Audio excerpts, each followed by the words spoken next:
इसी भारतवर्ष की पवित्र धरा पर संत रैदास जी महाराज,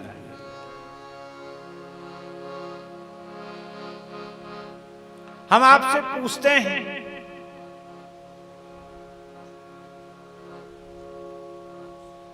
क्या कोई भारतवर्ष का ऐसा व्यक्ति है, ऐसा धार्मिक जगत का कोई आचार्य, संत, महापुरुष, जगत गुरु, कोई ऐसा व्यक्ति है जिसके चित्त में रैदास जी के प्रति श्रद्धा न हो, रैदास जी के प्रति प्रेम न हो, उनके चर्मकार कुल में उत्पन्न होने से कोई उनके प्रति द्वेष या घृणा की बुद्धि रखता हो? ऐसा कोई भारतवर्ष में है? यदि ऐसा कोई है तो उसे हिंदू कहलाने का अधिकार नहीं है, उसे सनातन धर्मी कहलाने का अधिकार नहीं है। क्यों भेद नहीं है? इसलिए नहीं है क्योंकि चर्मकार कुल में उत्पन्न होने के बाद भी रैदास जी परम भक्त हैं। वर्णाश्रम अभिमान तज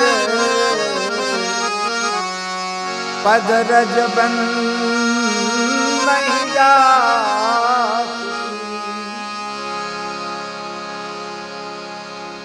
संदेह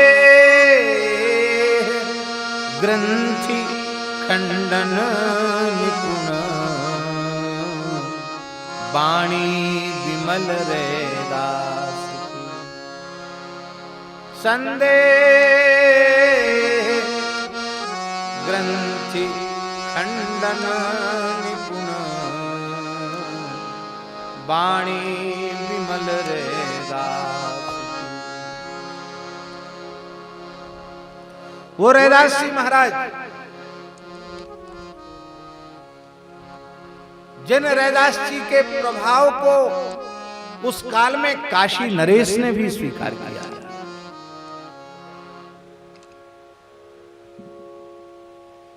काशी नरेश रैदास जी का दर्शन करने के लिए आए। रैदास जी मानसी सेवा में थे। मानसी सेवा से निवृत्त होकर वे भाव राज्य में भगवत चरणामृत वितरित कर रहे थे। उसी समय काशी नरेश ने प्रणाम किया। आपने देखा कोई सामने भावुक आया है, चरणामृत दे। कठोते में पानी भरा था, आपने कहा ले चरणामृत। यद्यपि उस कठोते में गंगा जल ही था, उसमें कोई चमड़ा या चमड़े का पानी नहीं था, लेकिन काशी नरेश ने विचार किया कि एक तो ये चर्मकार हैं, फिर लकड़ी के पात्र में स्थित जल है, कठोते का पानी है, हो सकता है इसमें चमड़ा भी भिजाते हों, तो ये चरणामृत के नाम पर पीने के योग्य तो नहीं है।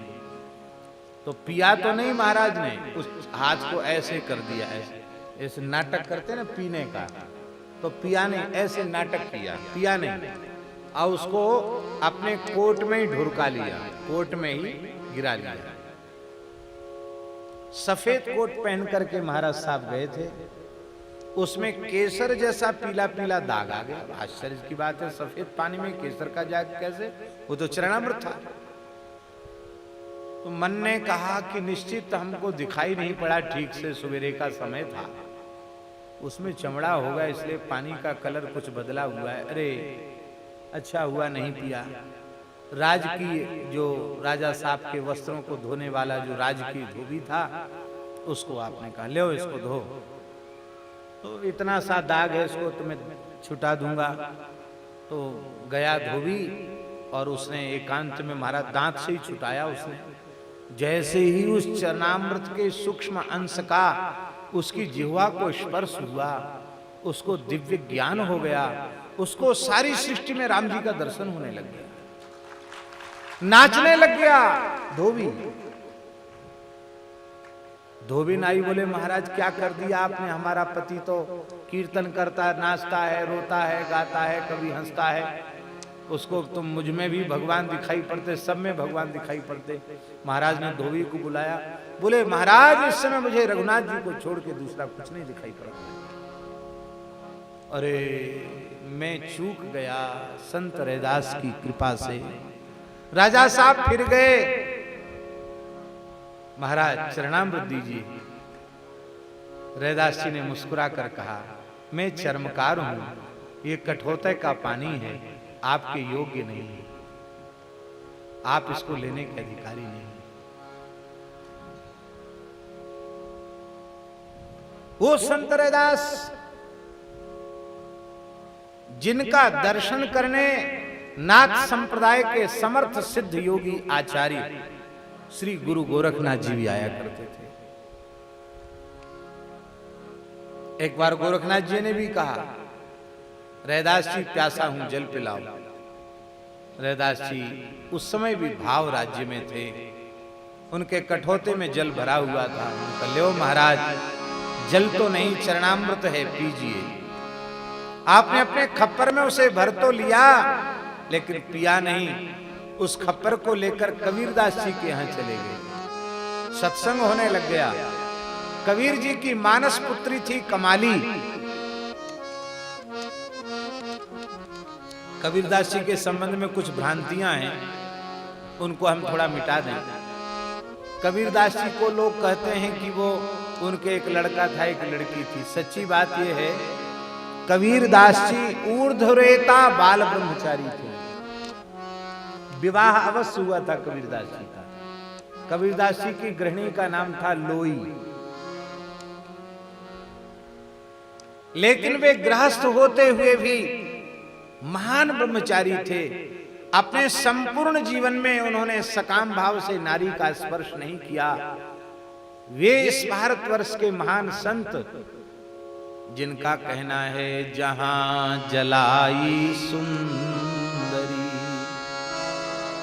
कबीर जी का दो, जहां जलाई सुंदरी तह जन जाहु कबीर, रज उड़ के माथे परे सूनो करे शरीर।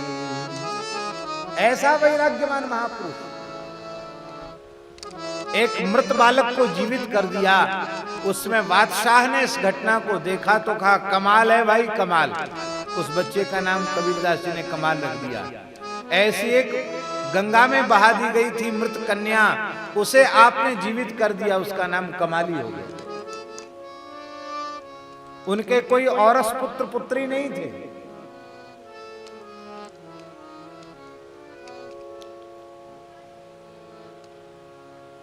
आप लोग कहेंगे फिर ये गृहस्थ का नाटक ही क्यों किया? भाई देखो, ऐसा है कि जब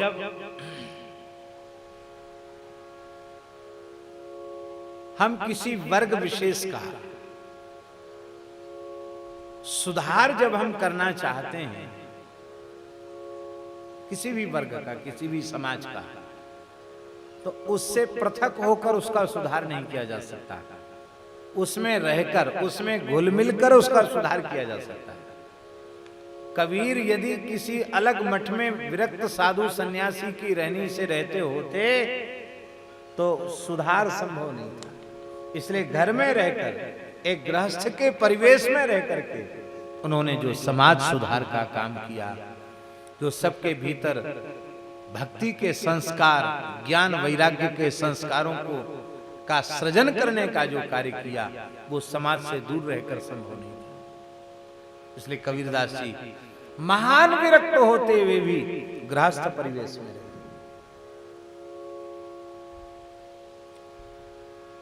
तो कमाली आई। कमाली ने गोरखनाथ जी से कहा, काका जी ये खप्पर में क्या भरा है? अरे बोले प्यास लगी थी, पानी मांगा था रैदास जी से, उन्होंने इसको भर दिया। आपने पिया नहीं तो मैं पी लूं? हाँ भली तू पी ले। कमाली ने जल लेकर के पी लिया और श्री गोरखनाथ जी को दूसरा जल पिलाया। कालांतर में कमाली का विवाह मुल्तान में हुआ, जो वर्तमान समय में पाकिस्तान में है। मुल्तान में विवाह हो गया कमाली का, और श्री गोरखनाथ जी नाथ मत का प्रचार करते हुए मुल्तान पहुंचे तो बड़ी बड़ी सिद्धियां दिखाते थे गोरखनाथ जी। जो मेरा खप्पर भर देगा उसी के घर में भोजन करूंगा। अब बड़े बड़े राजा लोग भी उनका खप्पर नहीं भर पाते, हजारों मन अन्न डाल दिया जाता बना हुआ, पर उनका खप्पर ऐसा सिद्ध खप्पर भरते ही नहीं, लोग नतमस्तक हो जाते। कमाली ने सुना कि गोरख काका आए हैं, अपने पति से कहा जाओ, वो तो मेरे काका जी लगते, मेरे पिताजी के मित्र हैं इसलिए काका जी लगते हैं, उनको बुलाओ, न्योता दो। अरे बोले हम लोग बहुत गरीब हैं, हम लोग कैसे उनको न्योता दें, बड़े बड़े राजा लोग भोजन नहीं करा सकते। अरे बोले आप बुलाओ तो सही उनको, मैं उनको भोजन कराऊंगा। आधी चम्मच भात हाथ में लिया कमाली ने और जैसे ही खप्पर में डाला, खप्पर भर गया, बाहर गिरने लग गया। गोरखनाथ जी ने देखा, चौंके, अरे मेरे जैसे महान सिद्धि की सिद्धि को एक क्षण में समाप्त कर देने वाली ये महान सिद्धा कौन है? बेटी तू कौन है? इतनी बड़ी सिद्धि तुझ में कहां से आई? काका जी आप मुझे पहचान नहीं रहे हैं, मैं कमाली हूं, कबीर की मानस पुत्री कमाली। अच्छा, तो ये कमाल तुमने कहां सीखा? ये मेरा कमाल नहीं है, ये तो जो रैदास जी के यहां से जल लेके आए थे उसी का कमाल था। जब से पिया है तब से मुझे सब कुछ प्राप्त हो गया जो एक महान सिद्ध को प्राप्त होता है। ओहो, गोरखनाथ जी प्रसाद पाके योग बल से अंतर्धान हुए और फिर काशी पहुंचे। फिर खप्पर आगे किया रैदास जी के सामने, रैदास जी भोजन मुल्तान में करके आया हूं, प्यास लगी है, पानी पिलाओ। रैदास जी ने कहा, जब प्याते थे तब पिया नहीं, जब प्याते थे तब पिया नहीं, जिन पिया पिया को जान लिया,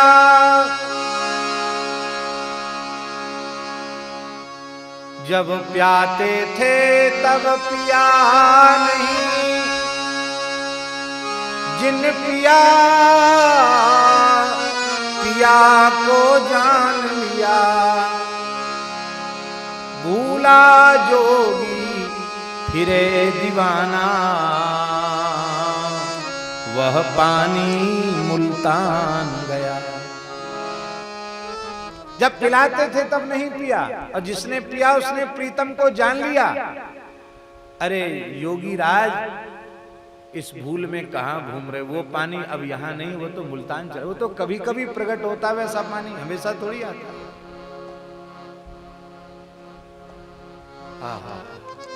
ये सभी के भीतर भक्ति प्रकट हो जाए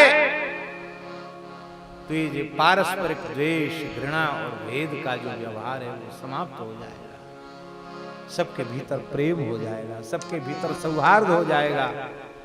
हम तो भगवान से प्रार्थना करते हैं, प्रभु ऐसी कृपा कीजिए धरती के सभी मनुष्य उनके मस्तक पर ऊर्ध्व पुंड्र तिलक हो, सबके कंठ में तुलसी हो, सबके मुख में भगवान नाम हो। ये हो जाए तो महाराज क्या कहना है? फिर हिंसा, द्वेष, घृणा, भेद ये सब के सब धरती से ही विदा हो जाए। फिर अलग से किसी को वैकुंठ जाने की आवश्यकता नहीं पड़ेगी। ऐसा होने पर धरती ही वैकुंठ हो जाए।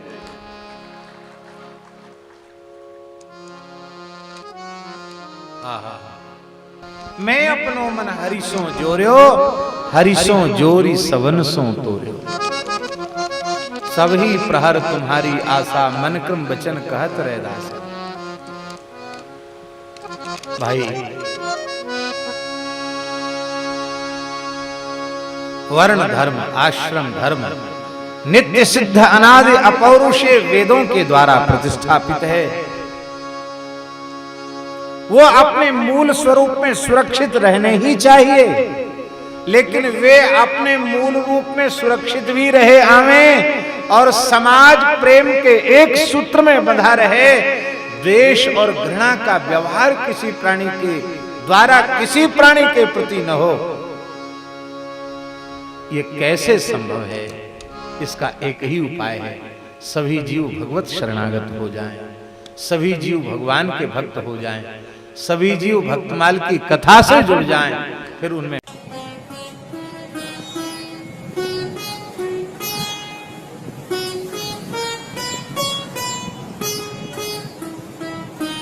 श्री सीताराम। प्रतिदिन सत्संग एवं दर्शन के लिए श्री महाराज जी के ऑफिशियल चैनल को जरूर सब्सक्राइब करें।